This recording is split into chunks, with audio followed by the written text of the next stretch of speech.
The quarterfinal of the 12-team college football playoff is in the books. We had some great games. We had some shit games, but I'm going to go over every single one of them. Before I get into the actual games, we need to discuss what actually ended up happening in all four of the games. If you don't know, spoiler, all four conference championships lost. That means number 1, number 2, number 3, and number 4 seed all lost. Last week, after the first round, there was a lot of controversy about who should get in, who should not get in, all that bullshit. Now this week, there's going to be all types of controversy about, is the seeding system broken? Should these teams be getting bye weeks or extended breaks the way they should? Because what ended up happening is all four conference championships lost. So by the looks of it, it seems like the bye week or being a conference champion actually is more of a disadvantage than an advantage. There is a problem with the way that this playoff system is, and there needs to be change. More specifically, because this system is going to destroy conference championships. Nobody is going to want to win a conference championship if this is what happens. Every single team that had the extended break went and came out flat in the first quarter. And some of them were able to recover, some of them not so much. So there does need to be change, because clearly there is an issue, and more specifically, there's going to be an issue that's going to transpire in the regular season if there's no fixing to the system that we have right now.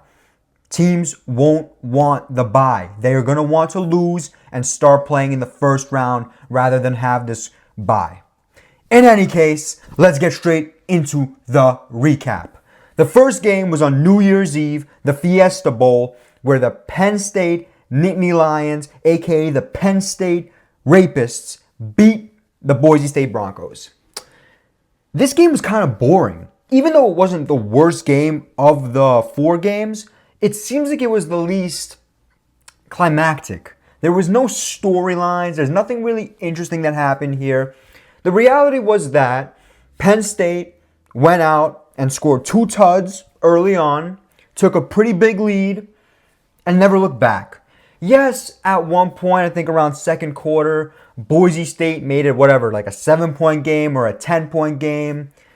But in reality, there was no chance for Boise State to win this game.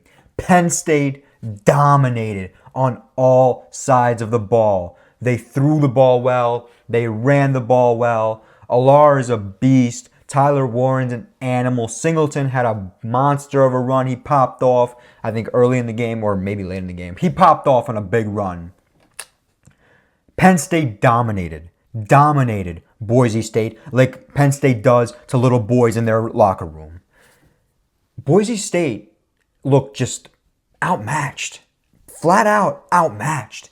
Even Ashton Jeanty, who's obviously the star of Boise State, the man who had, 100-something yards, still, it felt like he got shut down. He had a costly fumble, and he just didn't play as well as you'd expect him to. And he had 100 fucking yards.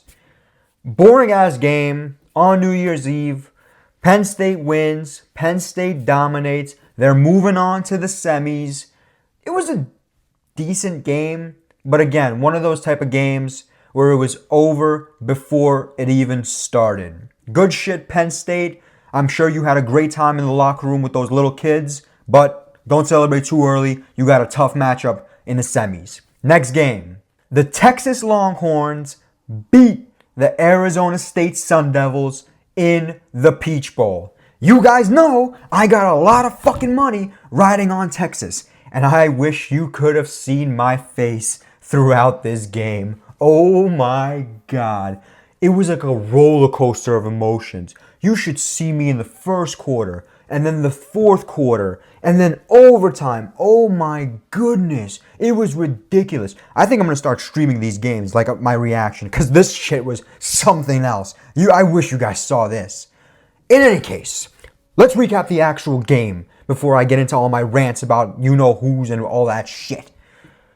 Texas goes out and starts fantastic. Arizona State kicks a first quarter field goal, I think the first drive, they got a little bit blessed. I'm not going to lie to you. Refs kind of helped them out, but fuck it. Who cares? Arizona State goes up 3-0 in 2 fucking plays. 2 plays. Texas scores the easiest tut of your life. I mean, the easiest tut. A slant over the middle, and then one to the end of the end zone. Boom. 2 plays, touchdown. I'm sitting there thinking, you already know what's about to happen in this bitch. Texas is about to come in and dominate.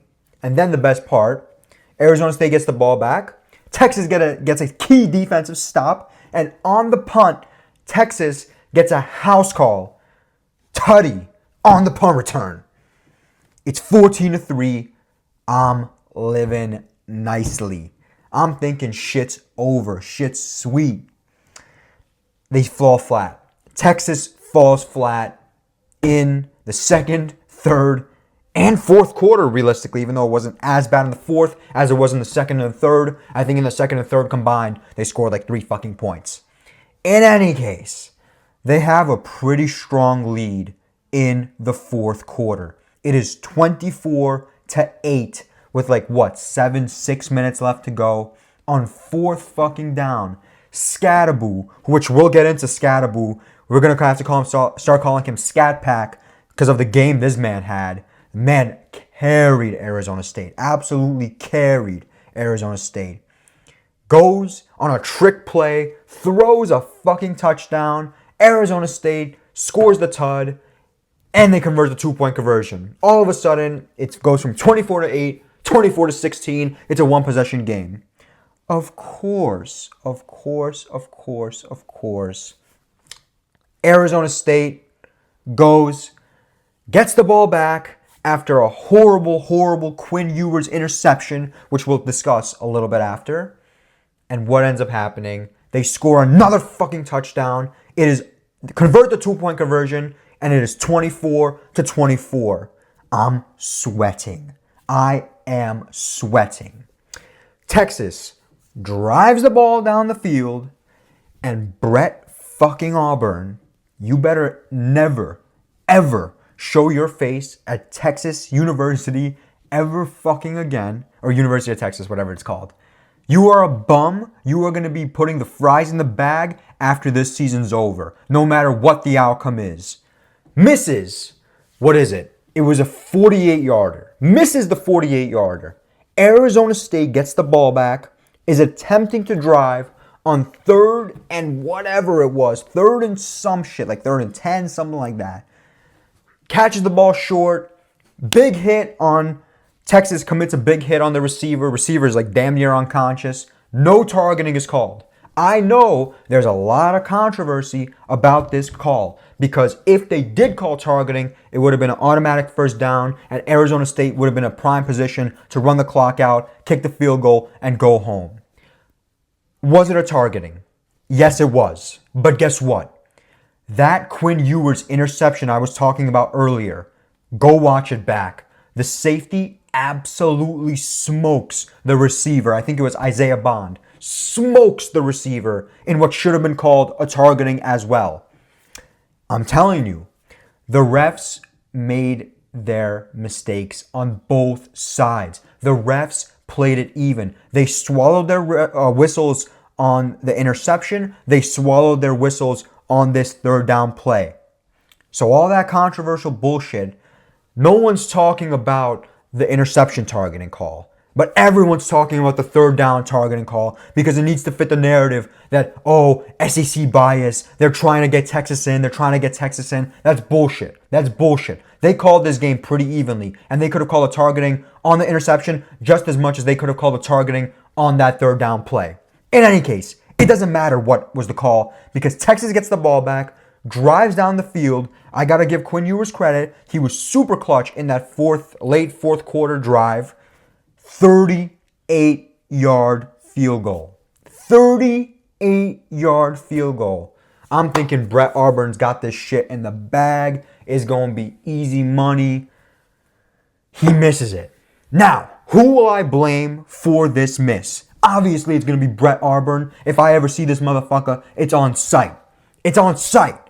But Coach Sark fucked this up also. You know why he fucked it up? Go back and rewatch it. Right before the kick, him and Brett Auburn are having this little conversation. Sark's got his arms around him. He's got this stupid fake-ass smile on his face. Auburn's got this stupid fucking smile on his face, stupid-ass look. And I guarantee Sark is sitting here saying, it's okay, kick it, just make it, we're on to the next round. He's putting more pressure on the kicker by having this conversation. He really is. Stop fucking talking to the kid. Let the fucking kid kick the field goal. If he makes it, happy. If he doesn't, fucking kick him off the team. You fucked that up, Sark. You fucked up a lot of shit in this game, but you got lucky. Brett Auburn wasn't as lucky. He is going to be fucking putting the fries in the bag, I swear to God. Brett Auburn misses the 38-yard field goal. They are going to overtime. I'm sweating fucking bullets. Texas is choking right in front of my face, and my potential winnings, futures, are all going up in flames as we speak. Arizona State gets the ball first in overtime 1. Arizona State goes down and scores the easiest fucking tud. Bullshit tackling that had no effort in it. Literally, Scatterboo bullies his way through the fucking end zone, gets picked up through by the fucking offensive lineman, and all of a sudden, it's 24-31. It's over. I'm thinking it's over. Then the bullshit play calling starts again from Sark.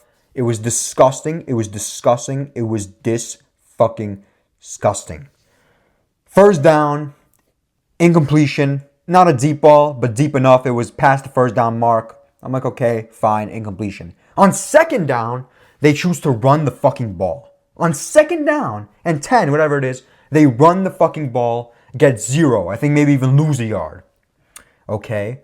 On third down, what ends up happening?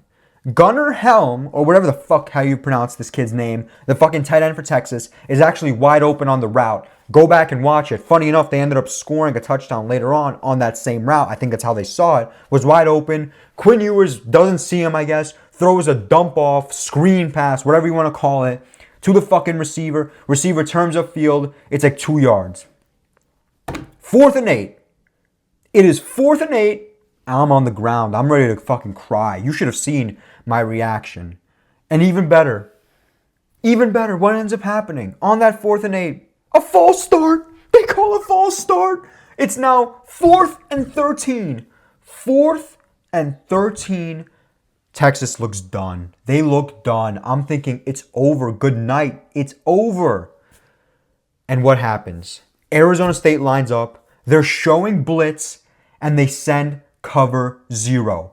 Thank God the specialty of this team, Texas's offensive line, clutched up, made all the key blocks, and gave Quinn Ewers the time on that 0 blitz. Quinn Ewers finds Matthew Golden, if I'm not mistaken, in the back of the end zone, wide fucking open. He just ran right past the safety. The safety was too far inside. They should have stepped back a little bit. Hallelujah. The miracle of all miracles. On 4th and 13, Texas clutches up and scores the tud to tie up the game. Life, I've been rejuvenated. I feel the life, but it's not over yet. We're going into second overtime. Texas needs to score again. Otherwise, it's going to be good night.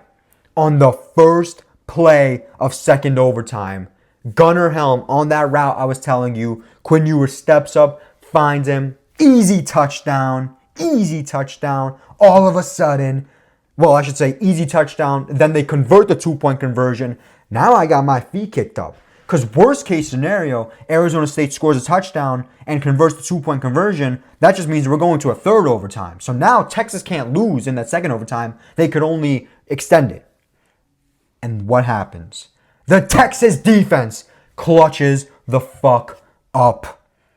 Interception on third down. Say goodnight. Arizona State, it was a great game. It was a good effort. But the Texas fucking Longhorns move on to the semis. My evaluation of this game. Scatterboo, a.k.a. Scat Pack, is a fucking animal. He had 200 all-purpose yards, 2 touchdowns. The man was literally throwing up on the sidelines. while at the same time carrying this Arizona State team on its back. Great effort by Scadaboo. You guys know I love Dillingham. Dillingham is a beast. Great head coach. Questionable decision making on that fourth down play. I don't know if it was him though. I don't think he calls defense. But in any case, they did what they had to do. Arizona State played fantastic ball. I'm going to give a lot of credit to Arizona State. I'm not going to take anything away from them. And they easily could have won this game, whether it be in overtime, whether it be at the end of the fourth quarter because of the targeting call. There was a lot of opportunity that Arizona State is going to look back upon, kick themselves in the face, saying, fuck, we genuinely had a chance to upset Texas. As for Texas, what are my concerns? Let's start with number one, Brett Auburn. You are a bum. You are a bum. You better be updating your fucking Indeed profile because you're going to need that shit, motherfucker. You ain't fucking going nowhere near the NFL and you ain't going to even kick in the CFL. That's how fucking bad you are. Sark. Defense is the specialty. It's been the specialty the whole fucking season. But the offense just has these moments where they are trash. And more importantly, this is again on Coach Sark, the team just seems to play down to its competition. Whenever they play better teams, they play well. But when they're playing the shittier teams, it's like they play down to their level and want to keep it close. It makes no sense. This game should have been a blowout. This game should never have even reached the position it reached. Texas should have not even been on 4th and 13 playing for the game. It shouldn't be that way. They should have blown out Arizona State comfortably and gone on without a sweat to the semis. Quinn Ewers, I'm conflicted about you. On one hand, you were ass. And that fucking interception in the worst possible time, you're throwing up a horrible ball, a moon ball, in double coverage. That's also a hospital ball because you damn near put your receiver in the fucking hospital. But you clutched up. You had very clutch drives in the fourth quarter, in overtime. So you get a pass. You get a pass. Texas wins. The sweat is over. Now, the hardest fucking matchup that Texas will have to face, in my opinion, the real national championship, they will be taking on the winner of the Rose Bowl, which we'll get into in 1 second. And they better not fucking fuck up. But I'll save my shit and my ranting for the prediction video. I'm sure you guys know who I'm going with. But in any case, great effort by Arizona State. And I'll call it a win by Texas. Should have been easier. Should have been much easier. They played down to their competition and they damn near lost. My only hope from what this game is that this was humbling. Texas is now humbled and they will be ready for the next round. I pray. That's all I can do. Next game. Ohio State beating the living, breathing dog shit out of the Oregon Ducks in the Rose Bowl. The most anticipated game turned out to be the absolute worst one. Ohio State, destroyed Oregon. Destroyed Oregon. I mean, it was pure domination. The game was over by the second quarter. It was what? 31-0? 34-0? Something like that. Oregon was never in this game. Never. From the very beginning. That Jeremiah Smith touchdown, which by the way, everybody talks about Ryan Williams. Holy shit, he's a freshman. He's a freshman. Jeremiah Smith is also a freshman. And this guy looks unbelievable. Unbelievable. When this guy comes out to the NFL, everybody and their mother's going to be lining up trying to get this dude. Because he is a baller. And he's a freshman. But in any case, Ohio State did what they needed to do. And more importantly, I'm going to give a lot of credit to a man that I have criticized a lot, Chip Kelly. He schemed this game up perfectly. He knew Oregon was going to come out rusty. They did come out rusty, really bad. And he knew, let's work this defense. The Oregon defense is not great. I said it. I knew it. And he made this Oregon defense work. Work, work, work. And those receivers, Jeremiah Smith, fucking Ooga Booga, whatever his name is, they were working their asses. Everyone on that Ohio State offense just dominated. Will Howard played amazing. The defense played amazing. You name it. I mean, the whole Ohio State team played to perfection. And Oregon just looked horrible. Unprepared. Dan Lanning clearly didn't do enough to help Oregon be in the position to succeed, clearly. Dan Lanning is to blame here. Defense is to blame here. Oregon got flat out outplayed by Ohio State every way possible. And Ohio State is playing mad. You can see they're playing mad. They do not want to be fucked with. After that loss to Michigan, they have gone into a different mode. They blew the dog shit out of Tennessee, and they somehow beat Oregon even worse than Tennessee. And I don't care what the final score is. Go look at the fucking score at halftime. Ohio State didn't even give a fuck in the second half. They knew it was over. Oregon was not as good as advertised. That was the reality. I got a lot of shit for picking Ohio State that you guys were saying, I'm going to regret it. Look what ended up happening. I ended up cashing my bet too. I told you I was going to bet Ohio State. I bet that shit. It was a good win. Nothing crazy. I could have bet more, but I was a little bit nervous with Texas when this game first started. But fuck it, who cares? Ohio State was the better team. Ohio State are now the clear favorites to win the Natty. They're going to play Texas in the semis. I'm nervous as fuck. I'm going to get into my predictions about this game eventually. You'll see it. You'll know it. I'll explain it. Oregon, good season. You did get fucked by the committee because you ended up first overall just to play Ohio State in the second round or quarterfinals, whatever you want to call it. But it goes to show Oregon may have been overrated this whole time because they got the shit kicked out of them worse than any other team did. By far. Pure embarrassment. Rose Bowl was a snooze fest. Ohio State looks terrifying. They're by far the most complete team, and they could fuck a lot of shit up. Good shit, Ohio State. Final game, Notre Dame versus Georgia in the Sugar Bowl. Originally was supposed to take place on New Year's Day. Obviously, I'm sure you guys heard what happened in New Orleans. Had to get postponed. Thank God it wasn't, postponed for longer than it could have been. But in any case, it was played on Thursday. Again, similar situation where Georgia, yes, they were injured badly. Carson Beck was hurt. A lot of the players, I know the punter was hurt. They were dealing with a lot of injuries. But Notre Dame outplayed Georgia in the key moments. This was, funny enough, the one game where the top seed did not shit their pants in the first quarter. It was very, very even the whole way through, all the way up until the very end of the second half. It was 3-3. Notre Dame goes down the field, kicks a field goal, makes it 6-3. Georgia gets the ball back, with like 40 seconds left. Even if they didn't convert on it and didn't put up points, okay, fine. Yes, Notre Dame gets the ball to start the half, but it's not the end of the world because they're only up by 3.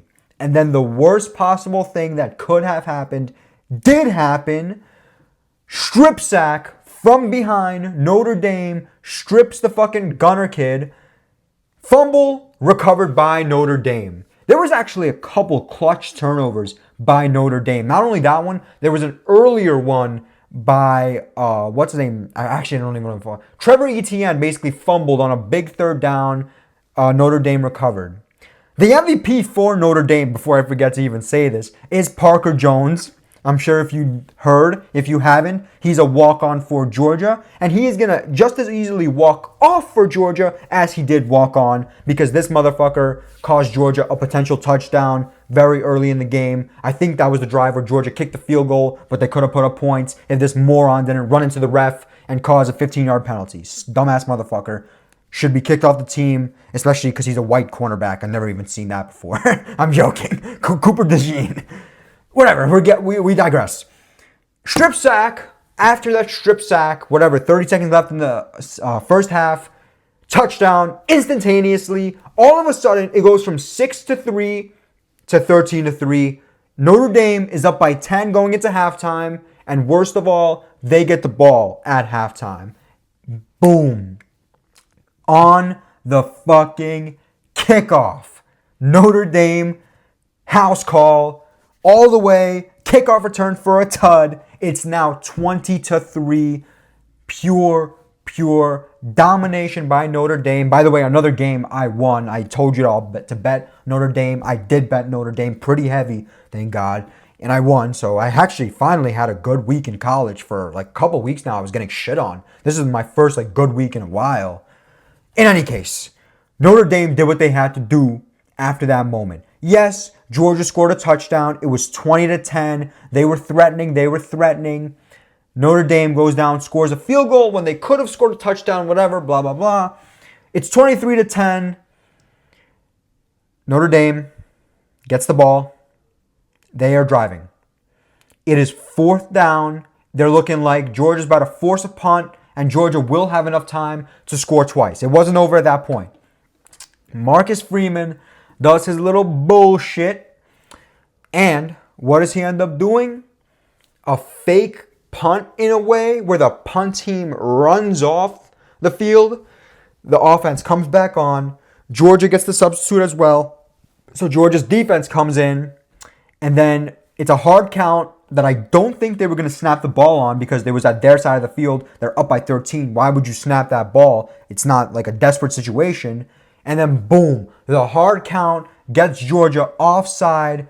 Riley Leonard throws it up. It's incomplete, but 5-yard penalty, offside. Notre Dame gets the ball. Notre Dame essentially just drives down the field with ease and pretty much just ends the game right then and there. Actually, I don't know. Was it 20-20? Whatever. The game, maybe they kicked the field goal at that point. Or no, did they punt it, I think? It doesn't matter. Notre Dame balled out. They did their thing. Great clock management. They gave the ball back to Georgia, but it was pretty much over. Georgia had no time left. It was like 2 minutes? Less than 2 minutes, I remember. Less than 2 minutes, yes. And they just got stopped instantaneously. Notre Dame flat out outplayed Georgia. The defense was spectacular. The MVP for the Notre Dame was the defense. No doubt about it. Clutch fumble in the red zone early in the game. Another clutch strip sack right before halftime. Notre Dame defense is the reason why they won this game. Riley Leonard balled out. He was a baller. He was a hustler. He made some great plays. But without the defense, they would not be there. As for Georgia, would they have played better with Carson Beck, Sid the Sloth, who's on crack? I don't know. I don't think so. Carson Beck's a dumbass. He's trash as well.